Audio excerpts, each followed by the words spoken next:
Welcome to the Taproom Exclusive. I'm your host, Dean Zarbaugh. Today's show is sponsored by House of Helga.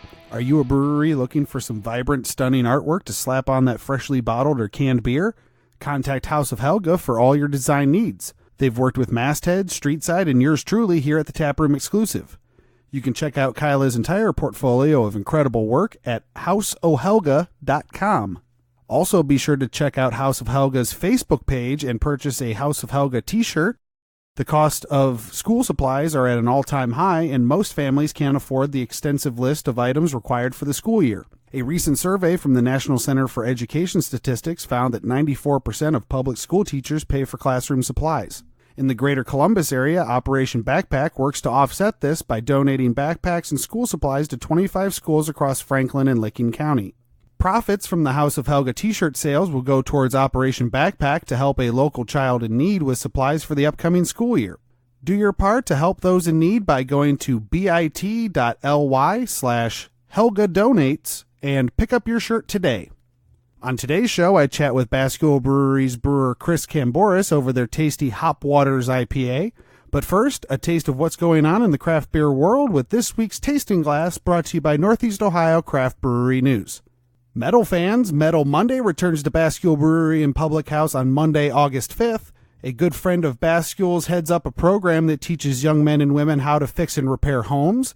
They need help with getting tools, so Bascule is offering $1 off your first pint if you bring in wrenches, pliers, drills, and any working lawn equipment. It doesn't have to be new, just functional. Help out your neighbor today and raise the bridge at Bascule August 5th from 5 p.m. until 10 p.m. Rick Armon of the Akron Beacon Journal and Ohio.com reported last week that Akron's 83 Brewery is hoping to open sometime in August.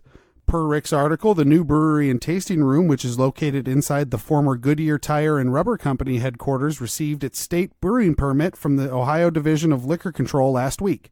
A specific grand opening date has yet to be announced, but the brewery plans to have 8 taps to start. For more information, you can check out Rick Armon's beer notes on Ohio.com. Rick is also reporting that our friends at Avon Brewing Company are opening a tasting room in Medina. They will be joining Loggerheads and the soon-to-open Franklin Brewing Company tap room inside the Foundry Social, along with Planted Flag Brewing, who is also set to open in the near future. According to Rick, the brewery will operate under the name Medina Brewing Company and will brew on-premise. Unlike Avon Brewing Company, the tasting room will not serve food, but you can expect to find an Avon brew or two on tap. I reached out to brewmaster Matthias Hauk, and he said that he is excited about expanding their brand into Medina. He, quote, fell in love with the people, city, and surrounding communities, and that they are blessed to be a part of the up-and-coming Medina County beer scene. For more details on this exciting move, you can check out Rick Armon's article on Ohio.com. Be sure to get your tickets to Brewfest Waterfront District 6, taking place at Black River Landing in Lorain on Saturday, August 10th. General admission tickets are only $25 and include admission, a sample glass, and 15 4-ounce samples.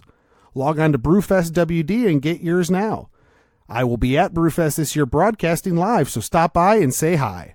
All right, my interview with Chris Kambouris, brewer for Bascule Brewery and Public House in Lorain, Ohio, is up next after this tune Money by Wild Plains, who will be performing at Brewfest Waterfront District this year.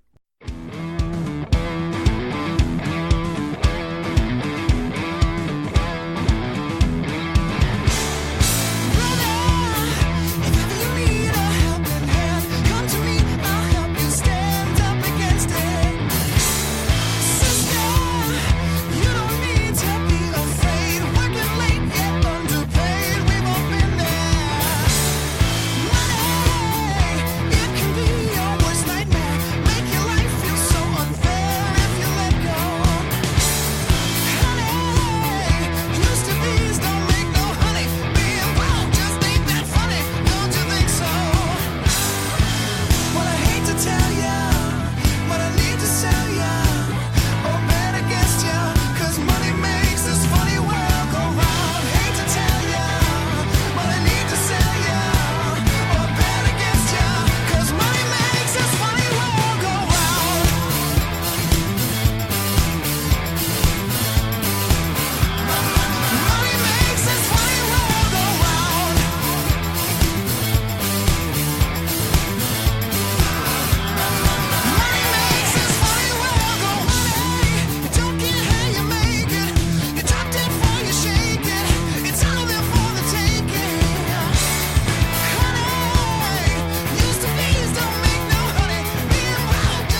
Welcome back to the Taproom Exclusive. I'm here at Bascule Brewery and Public House in Lorain. We have moved on to the Hop Waters, which is your guys' IPA that is 100% local hops. That is absolutely correct. And before I elaborate any more on that, I'm going to have to raise the bridge with you, sir, because that is something that we definitely try to encourage people to do here. Is when we toast, we say raise the bridge. There you go. Because we're inviting the small craft as well as connecting people together here. So thank you for being here. That's a great way to do it, man. Thank you. Thank you. So as far as the Hop Waters goes, Hop Waters is a 100% local IPA. It's not your typical IPA. It is no White Raja. It is no Bodhi. It's not Headhunter. It is a single hop IPA, and it highlights the majority of the time. It highlights Cascade hops. Mm-hmm. What we're trying to do when we do the Hop Waters is we're trying to capture some of the terroir around here in Lorain County. Not just from the local malts that we're using from West Branch Malts, who is, by the way, I'm so lucky and so fortunate to have such a high quality malt provider around here. But Steve Jensen and Rustling Bines Hop Farms, which is out in Vermilion, they produce primarily Cascade hops. I got approached by Steve a while back ago asking me, well, what kind of hops do you need? What do you need? And my response was, what can you provide for me? I will brew to your ingredients, not the other way around. Right.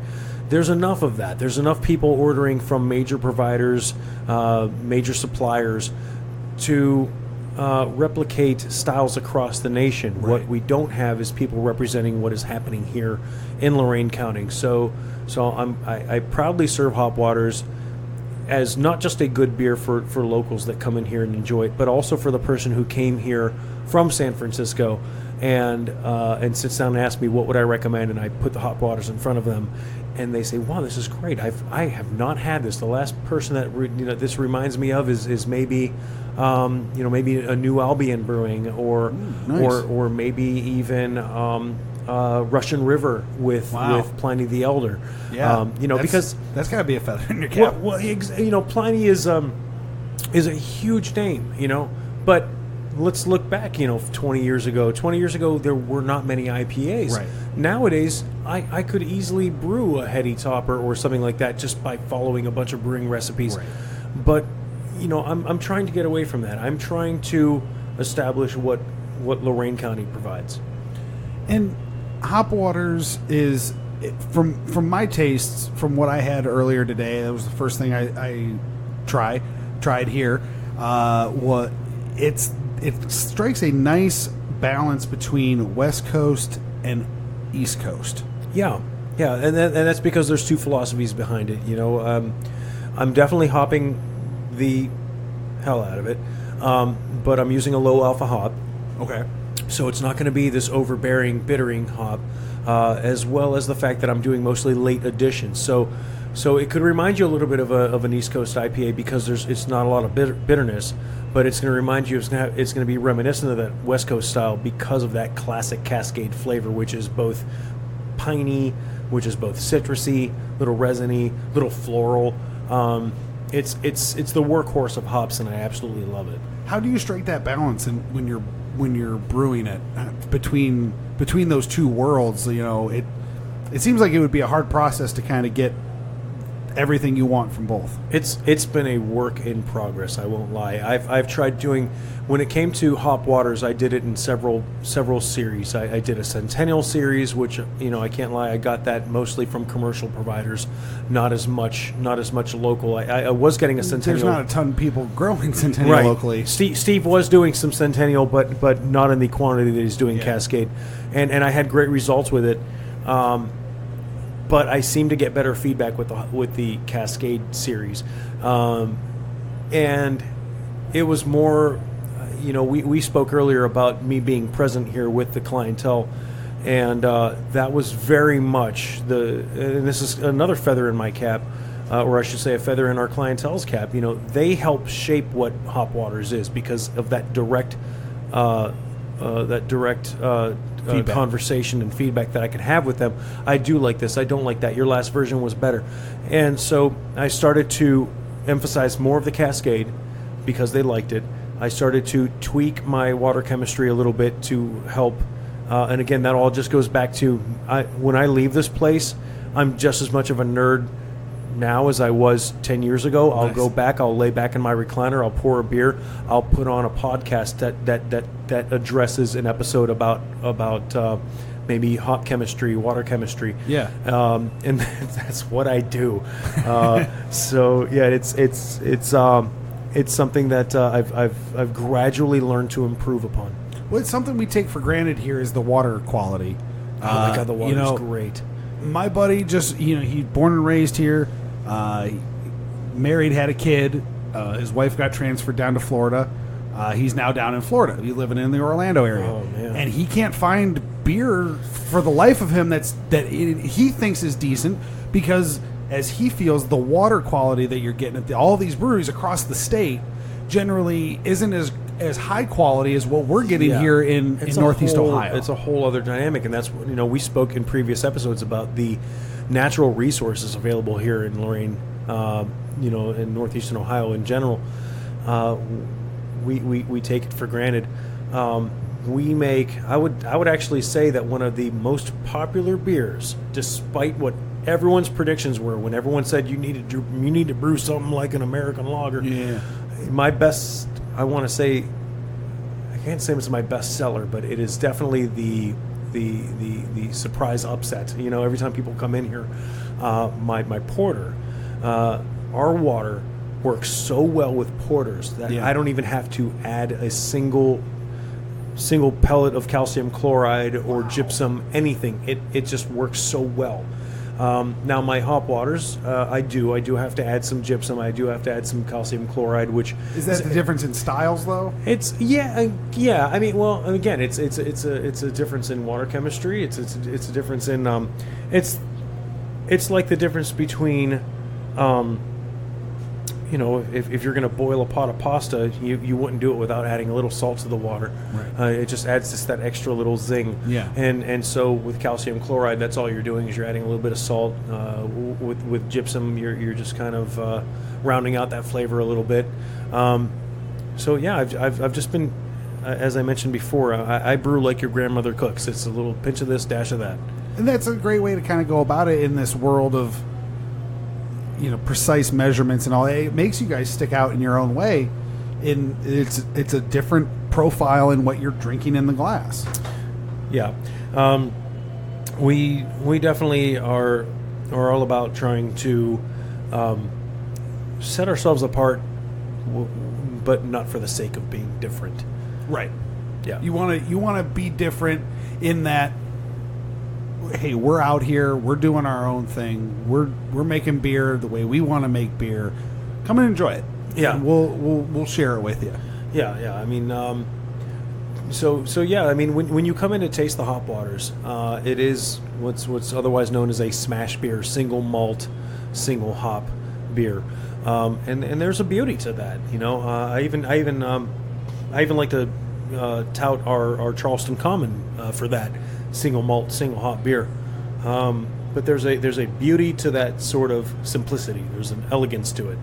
It gives people an ability also to kind of train their palate. Oh yeah, like okay, now that I know this is a hop, this is a malt I like. This is a hop, this is a malt maybe I don't like, and it informs your decisions moving forward, which is always the great thing to do. Absolutely, Cascade is a great hop to calibrate your palate to.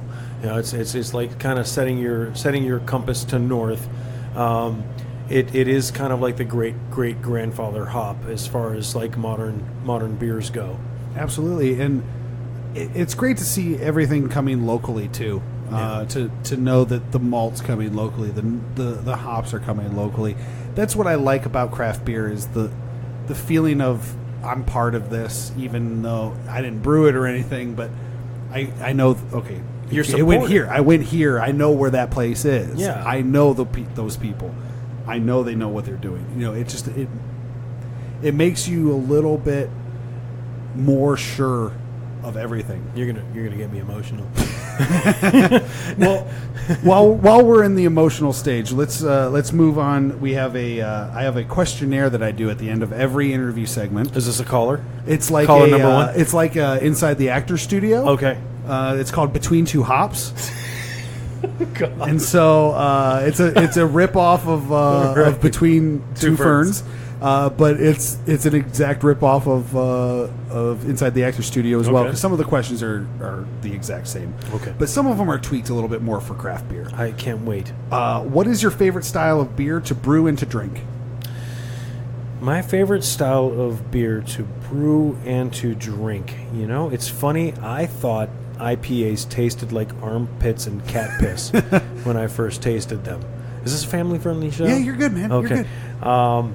I literally did. I was like, oh, okay, another IPA. Great. It tastes just like grapefruit in my armpit. Yeah. But I have to admit, they add such a freaking dynamic to, you know, it's such, they challenge your palate. And just when you think, like, I'm over this, you miss it. That's what got me into it. So I still enjoy them, but I also like to smoke a pipe and smoke a cigar. So yeah I got to go with like a stout or a good Scotch ale. Something big to go with a cigar. Great Divides Scotch ale, Claymore. Oh my God. Oh yeah, that's the best. That's a good one. Yeah, that's a solid one. Okay. What's your least favorite style of beer to brew and to drink? Maybe just because of the difficulties, not because of anything you have against the style. Or as far as to brew, I mean, I've never done oh God, I'm going to be crucified here for I've never done a oh God, that there's a German version of brewing where you have to scoop out some of the mash and boil that back up and then reintroduce it back and blah blah blah. I can't remember that, but I've never done that. Yeah. You know, I get a little bored by lagers, but I have to admit, I'm not the biggest fan of Hefeweizens. All right. I'm not. If we all like the same beer, there'd only be one beer to drink. Yeah. You know what I mean? What profession other than your own would you like to attempt? Oh, that's easy. I would be a baker. There you go. I mean, it's basically solid beer. Yeah. Yeah. This is liquid bread. Yeah. There was a song, it was beer is liquid bread, it's good for you. Mm-hmm. We like to drink till we spew. That was, I don't remember who did that song, but that was the song. What profession other than your own would you not like to attempt? Why do I feel like this deserves a good level of thought? What would I not like to attempt? Just something that you think that job would just be horrendous. Horrible. Well, as I mentioned to you before, planning anything gives me anxiety. So event possibly planner? Any kind of event planner. Yeah, I would be really wedding bad planner, at that. perfect. Right. Well, actually, you know what? That's the funny thing about a wedding planner. I could probably spontaneously just like come make up with that happen, something, yeah. and we've done it. Bascule Brewery is a wedding venue. If you go under Lorain County Visitors Guide, That's they awesome. have us listed as a wedding venue There you because go. they think we know what the hell we're doing. There you go. Hey, more power to you guys. And this will be a good one for you. What hurdles did you personally face, and how did you overcome them when you were opening this place? Oh, for God's sakes. Well, you know, Jesus. I know this is supposed to be a light bit, but I had this whole thing was nothing but there was a lot of gravitas to this. I was going through a divorce, raising my first and only child when Bascule Brewery was incepted, and I was crashing on a stranger's couch. I came into this place, and it was, there's so many ambiguous variables going on that, I'm like, oh my God, are you kidding me? I have a child. I'm 30. Wait, how old was I? I'm 40 years old, and this is where I'm at in my life. Yeah. With I have no solid income to speak of. I don't know what kind of future I'm going to provide for my son. Yet we made it happen. So how I overcame it, I don't know. Perseverance, it sounds like. Perseverance, and honestly, I would really have to say just being as transparent and as humble as possible to our supporters. And they did not hesitate to say, here's someone in need. We're going to make it happen. And so here we are, I knock on wood that I continue to. I always tell people I have a contract with our supporters. We have no investors. Right. But the only thing I owe back is is success. I owe it back to the people that believed in us to be successful. So there you are. Absolutely. What was the most interesting trend in craft beer that you saw in 2018? You're going to love the next question. So, I mean, NEPAs were great. Yeah. Because, it was a trend in the sense that, like, hey, this works, let's all do it. Right. But then you had, like, what can I do that's the total opposite of that? Yeah. Because that's going to be a trend, and let's just do it. Right. Brewed IPAs. Yeah. Brewed IPAs are just... I'm going to be an asshole about this, You're but fine. they're just stupid. Yeah. They're just stupid. It's like, okay, we already know what a dry beer tastes like. We know what an IPA tastes like. If I want champagne, I'm going to drink champagne. If you want to make that a trend, yeah. But it's not. Just give me a it's solid nowhere IPA. near as big as the NA okay, IPA then push, as I feel. But no, and that's not discounting your answer. I'm just saying in general that's more to the point of your answer. Can I say this without sounding like I'm knocking anybody in particular? All these. No, I'm going to bite my tongue.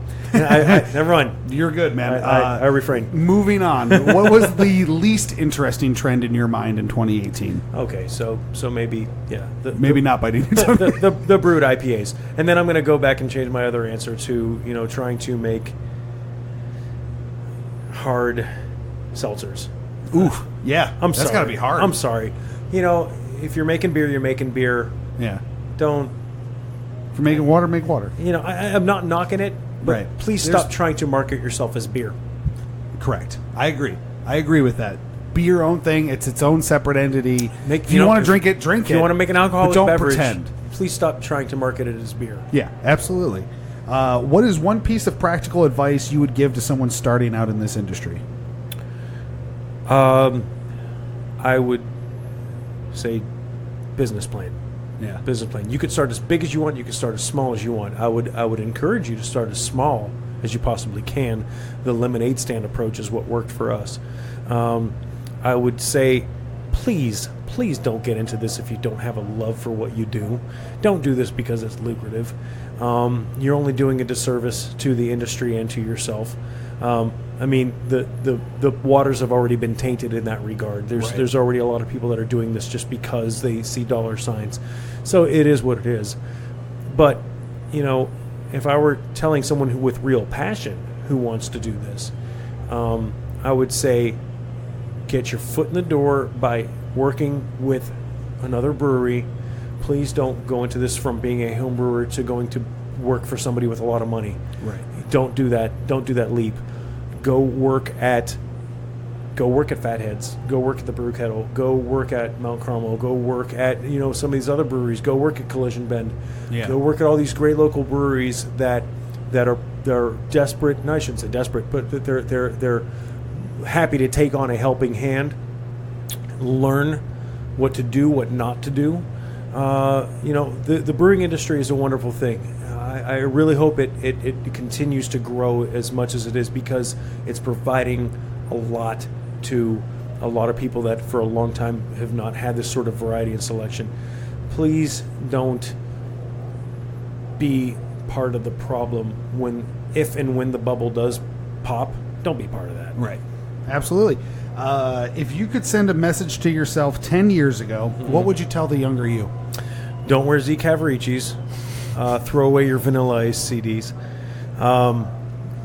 Wait, was that 10 years ago? I'm like, oh my God. Wow, you're in the 90s. No. You're living in the 90s right now. I was still listening to, no. 10 years ago, what would I tell you?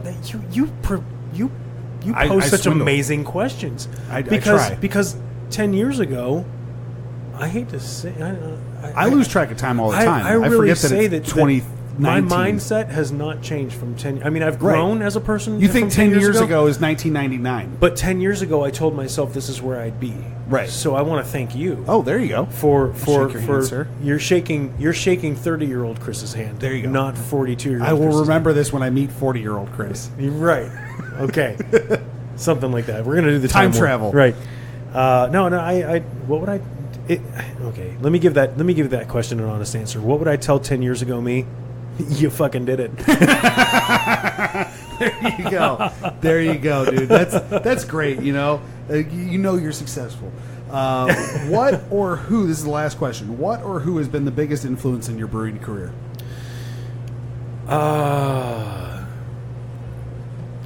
Man, Basic Brewing Radio. James Spencer and Steve Wilkes of Basic Brewing Radio.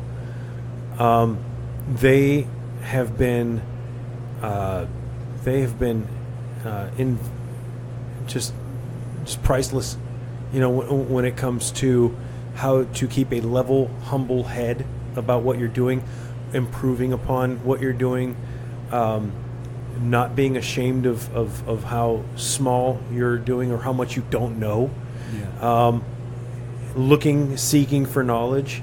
I would say Basic Brewing Radio, without a doubt, hands down, has been the most valuable tool to getting me to where I am. Very cool. And anything else you want to get out about Bascule and anything else about the hop waters before we head out? Only that we are so grateful that we are now 2 years in this. And you know, I know you can't hear it here in our fermentation room, but there's a big crowd out there right now enjoying karaoke, enjoying the beers. It's summertime here in Lorain, which is like the highlight of the season here. Only that we're happy to be a destination spot. We're happy to be someplace that you can come here and receive a genuine experience. We're not just someplace where you're going to come in here and just be another face. We're going to do our damnedest to know who you are and recognize you the next time you come in. And that's why I witnessed that myself tonight. You know, you come in, you start walking around, you start shaking everybody's hand, addressing everybody by their first name. That's a talent, man. That's a talent that not everybody has. And congratulations on that. Thank you so much for your time, and thank you so much for everything that you do here in Lorain. Dean, thank you so much, my friend. Enjoy the rest of your night.